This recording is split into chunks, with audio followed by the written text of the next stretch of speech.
Pemirsa, orang tua dari zaman ke zaman selalu dituntut untuk terus mendidik anak mereka sesuai dengan perkembangan terkini. Begitu juga di era informasi 4.0 yang serba mengandalkan teknologi ini. Oleh karena itu, orang tua juga dituntut untuk selalu mempelajari teknologi agar mampu mengimbangi dan menuntun anak-anak mereka.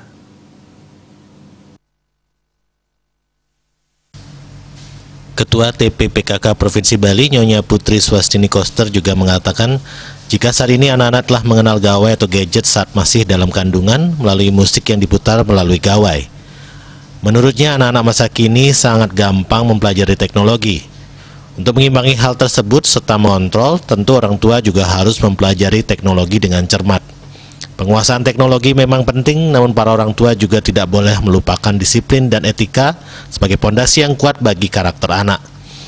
Jika tidak bijaksana menggunakan teknologi, anak-anak berada dalam bahaya. Etika itulah akar dari kehidupan anak-anak dan orang tua bertugas merawat akar tersebut.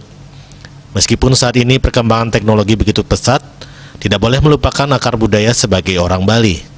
Hal tersebut bisa dimulai dengan hal-hal kecil seperti istilah khas masyarakat Bali saat menyapa orang lain seperti nini, biang, dan peka.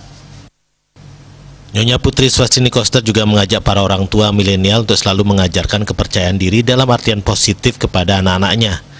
Jangan sampai orang tua menggunakan kata-kata yang menghilangkan kepercayaan diri anak-anak seperti kamu bodoh atau kamu tidak bisa.